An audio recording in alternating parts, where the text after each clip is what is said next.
Hello everyone, welcome to Civil Staff Teaching Exam.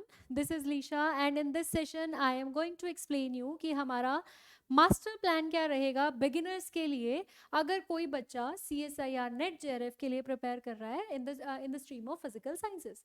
ठीक है, देखो हमें बड़ा एक फोबिया सा रहता है कि हम ये एग्जाम कैसे क्लियर करेंगे, है ना। एमएससी के बाद एक बहुत प्रेशर आने लग जाता है। जो बच्चे पीएचडी में एनरोल होना चाहते हैं उनको एक अलग प्रेशर रहता है कि हम लोग कैसे नेट को जेआरएफ को क्वालिफाई करें ताकि हमें हमारी रिसर्च में जो है हेल्प मिल जाए, है ना।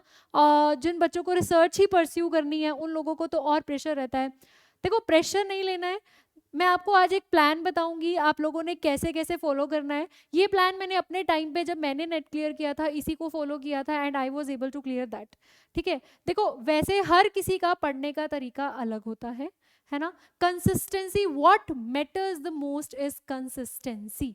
ठीक है, कंसिस्टेंट रहना बहुत जरूरी है, डिसिप्लिन रखना बहुत जरूरी है। ऐसे नहीं आज पढ़ लिया ठीक है कल नहीं पढ़ेंगे ठीक है, ऐसे नहीं चलता है। एक रूटीन आप लोगों को सेट करनी पड़ेगी ताकि आप बहुत अच्छे से और बहुत इजीली इस एग्जाम को क्रैक कर पाए। इतनी बड़ी कोई बात नहीं है, you don't have to panic, you don't have to be मतलब ऐसा नहीं होना चाहिए कि फोबिया है हाई ये होगा या नहीं होगा, ऐसा नहीं होता। सब क्लियर होता है। Hard work, consistency, discipline, all are going to matter a lot. सब कुछ मैटर करता है। आपकी कॉन्सेप्ट क्लियरिटी बहुत मैटर करती है। देखो ये हमारा एक ऐसा एग्जाम होता है जो हमारी डीप अंडरस्टैंडिंग को टेस्ट करता है, हमारी मैथमेटिकल कैलकुलेशंस को टेस्ट करता है। देखो जो पार्ट ए होता है ना, पार्ट ए तो इट इज़ लाइक कि अगर आपने लास्ट ईयर के 3 या 4 साल के पेपर भी सॉल्व कर लिए ना पार्ट ए के, तो आपको पता लग जाता है कि एक पैटर्न कैसा आ रहा है। आप उसी पैटर्न से रिलेटेड क्वेश्चंस भी कर लो ना तो भी हो जाता है। और ऐसा भी होता है, देखो मैं अपने टाइम बताती हूँ, मैं पार्ट ए इतना प्रिपेयर नहीं करके गई थी, शायद मैंने पढ़ा भी नहीं था उसको, क्योंकि पार्ट ए आपका जनरल एप्टीट्यूड टेस्ट करता है। उसमें थोड़ी सी आपकी कैलकुलेटिव पावर, रीजनिंग पावर थोड़ी अच्छी हो तो वो जो है वो आराम से निकल जाता है ना। उसमें 15 क्वेश्चंस होते हैं, बहुत आराम से करने होते हैं, तो आपको बहुत ईजिली वो हो जाता है। 20 में से 15 you need to attempt. But देखो मेजर ड्रॉबैक ये रहता है कि थोड़ा सा नेगेटिव मार्किंग का मेजर ड्रॉबैक रहता है। वो तो रहता ही है, नेट है तो यहाँ पे ये तो रहेगा ही।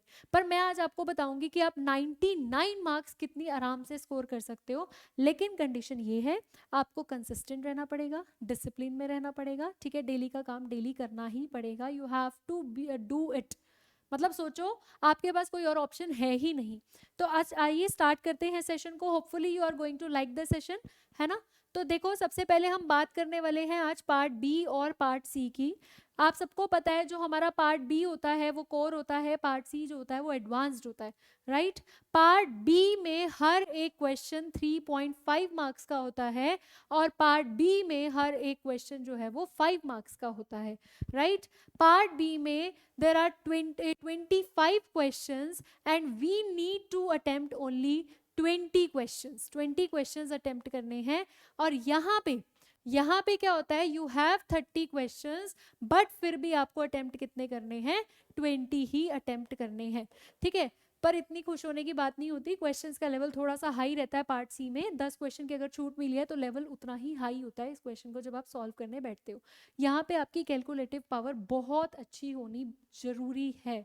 ठीक है, और सबसे मेन बात, आप कोई भी क्वेश्चन प्रैक्टिस करोगे ना उसको आधा नहीं छोड़ोगे, हाफ नहीं छोड़ना है कि हाँ पेपर में कर लेंगे। पेपर में नहीं होगा। ठीक है, आज मुझसे लिखवा के लिख लो, पेपर में नहीं होगा। पेपर में करना है तो आपको घर पे भी when you are practising you will have to solve that question. Keep this thing in mind.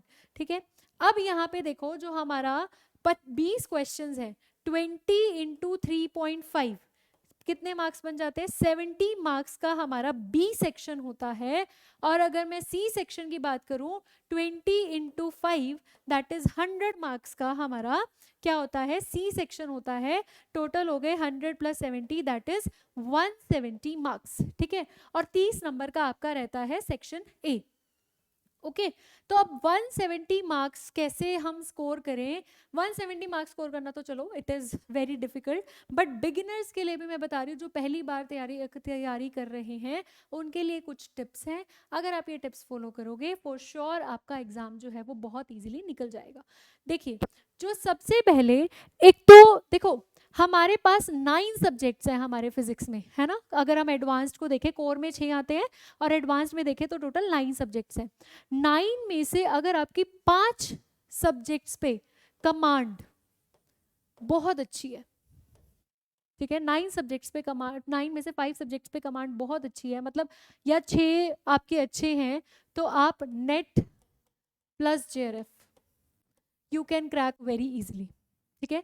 मैंने अपने टाइम पर सारी बुक्स नहीं करी थी, टू बी ऑनेस्ट, मैंने अपने टाइम पे सारी बुक्स बहुत अच्छे से नहीं करी थी, मेरी 6 बुक्स पे बहुत अच्छी कमांड थी, तो I was able to clear that exam.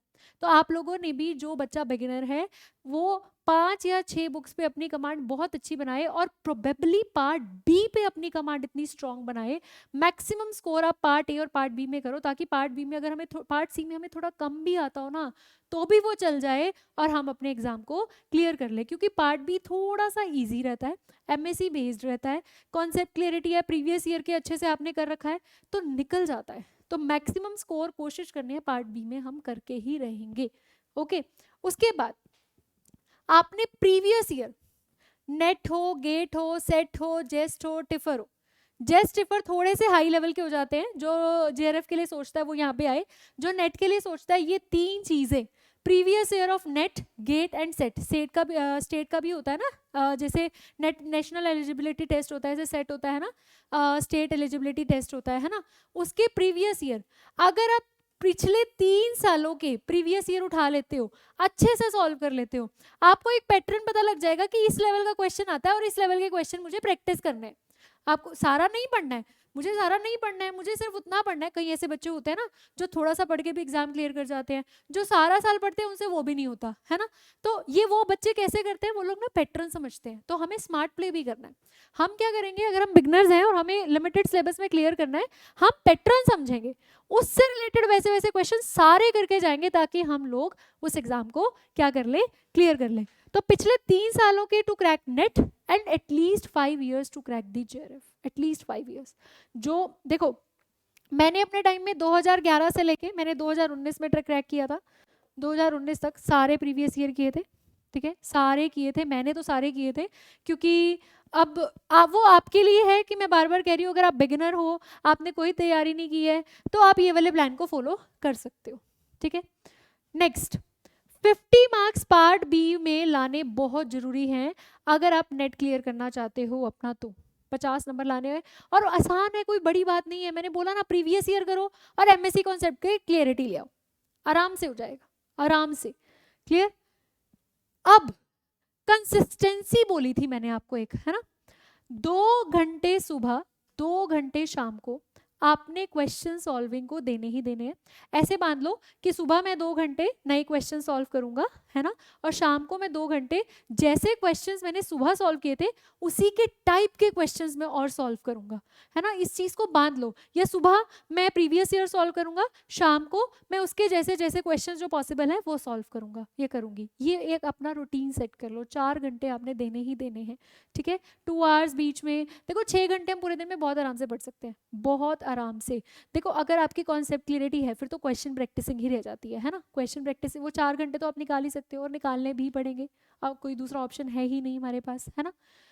Okay, अब उसके बाद make it a daily habit, daily habit बनानी है, ऐसे नहीं आज कर लिया और कल नहीं करा, ऐसे नहीं होना चाहिए। सॉल्व क्वेश्चन कंप्लीटली, ये बात मैंने आपको पहले ही बोल दी थी, क्वेश्चन को शुरू से लेके अंत तक सॉल्व करना है, ऐसे नहीं बीच में छोड़ दो और मैं पेपर में कर लूंगा या कर लूंगी, नहीं, ठीक है।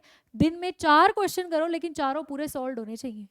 ओके, नाउ फॉर्मूला शीट्स बहुत इंपॉर्टेंट है, अपनी फॉर्मूला शीट्स बनाओ, इंपॉर्टेंट फॉर्मूला शीट, जो फॉर्मूला बार बार भूल जाते हैं ना उनको एक शीट्स पे लिख लो, और एग्जाम से 2-3 दिन पहले वो फॉर्मूलाज रिवाइज करने स्टार्ट कर दो। क्योंकि कई बार क्या होता है, हमें कॉन्सेप्ट समझ आ गया, हमें सब कुछ समझ आ गया, अरे फॉर्मूला ही नहीं ध्यान आ रहा, फॉर्मूला ध्यान नहीं आएगा, प्लस था माइनस था इसी में ही रह गए तो क्वेश्चन रह जाएगा। इंपॉर्टेंट फॉर्मूला शीट बनाओ, ये काम मैंने भी किया है ना। और daily revision of previous concept, जैसे आज सपोज कर लो मैंने कुछ फॉर्मूलाज लिखे थे अपने पेज पे, अब कल मैं जब अपना सॉल्व करना स्टार्ट करूंगी उससे 10 मिनट पहले जो आपकी पुरानी फॉर्मूला शीट थी 1 या 2 दिन पुरानी, उनको रिवाइज करते रहो। ऐसे ना हो कि नई फॉर्मूलाज याद होते जाए और पिछले भूलते जाओ, तो वो चीज़ भी आप करिए। ओके और नोट्स तो देखो आपको बनाने ही है, नोट्स तो आपके पास होने ही चाहिए, है ना, ताकि हर टाइम हम बार बार बुक नहीं उठा सकते, हर बार बुक नहीं उठाई जा सकती, बुक्स के क्विक नोट्स आपको बनाने ही पड़ेंगे, ठीक है, आपको बनाने भी चाहिए। ओके तो ये कुछ टिप्स हैं जो आप फॉलो करेंगे तो होपफुली आप बहुत इजीली क्रैक कर जाएंगे एग्जाम को।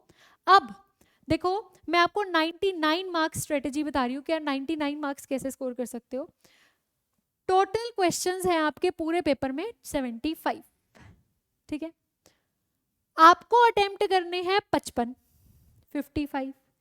अगर आप पार्ट बी में, अगर आप पार्ट बी में क्या करते हैं, 14 क्वेश्चन, 20 में से 14 भी सही अटेम्प्ट कर जाते हैं, एक क्वेश्चन 3.5 मार्क्स का, तो टोटल नंबर आपको कितने मिल जाएंगे, 49 मार्क्स मिल गए। और अगर आप पार्ट सी में 20 में से 10 क्वेश्चन भी ठीक कर जाते हैं, हर एक क्वेश्चन 5 नंबर का है, तो 50 मार्क्स। नेगेटिव मार्किंग नहीं, अब ये मत सोचना कि मैं एक क्वेश्चन अलग भी अटेम्प्ट कर रहा हूँ जिसमें नेगेटिव मार्किंग हो, फिर इतने नंबर नहीं आएंगे, है ना। अटेम्प्ट वही क्वेश्चन करना जिसमें बहुत ज्यादा कॉन्फिडेंट हो, ओके क्योंकि नेगेटिव मार्किंग ले डूबती है। तो आपके टोटल 99 मार्क्स बन जाएंगे।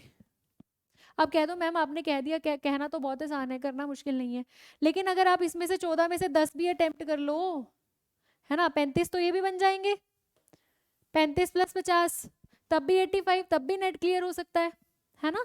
तो देखिए, पर मैं बार बार कहूंगी पार्ट बी में अपने नंबर ऑफ क्वेश्चन टारगेट करना कि 14 मेरे एटलीस्ट ठीक हो, क्योंकि पार्ट बी को स्ट्रॉन्ग बनाना बहुत जरूरी है, वहां पे आप मैक्सिमम स्कोर कर सकते हैं।